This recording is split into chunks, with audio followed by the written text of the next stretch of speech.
भाई एक बार की बात है, एक बार एक गुरुजी गए गांव में, तो एक नया नया चेला बना। तो बोला हमको भी चेला बनाओ गुरुजी।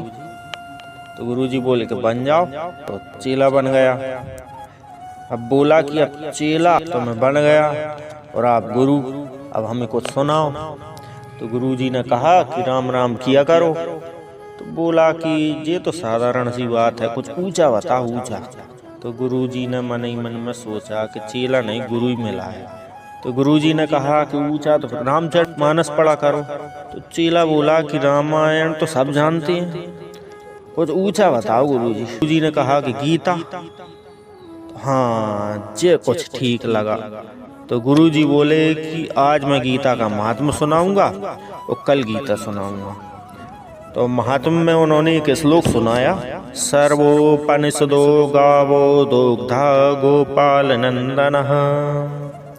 इसका अर्थ है कि सब उपनिषद गाय हैं और दोने वाले भगवान श्री कृष्ण हैं।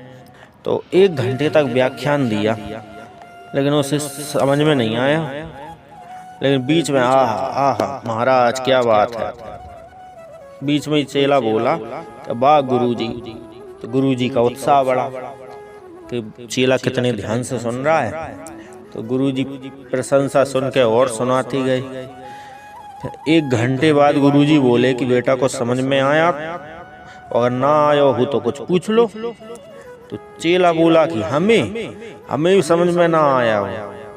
अरे गुरुजी आप समझाते तो कम हो और समझते हम ज्यादा हैं।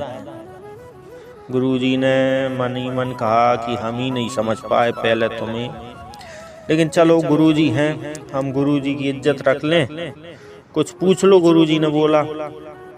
तो बोला कि एक एक अक्षर समझ में आ गया, केवल 2 बात समझ में नहीं आई। आप कहते हैं दुग्धा गोपाल नंदना, तो गुरुजी जी दुग्धा कौन है? तो गुरुजी विचार करने लगे, क्या समझाया और क्या समझा। गुरुजी ने भी अपना माथा पीटा। चेला बोला गुरुजी जवाब नहीं दिया, जी दुग्धा कौन है? दुग्धा गोपाल नंदना बोला है ना। तो गुरुजी बोले एक गधा तो हम, एक गधा तुम, जी हैं 2 गधा।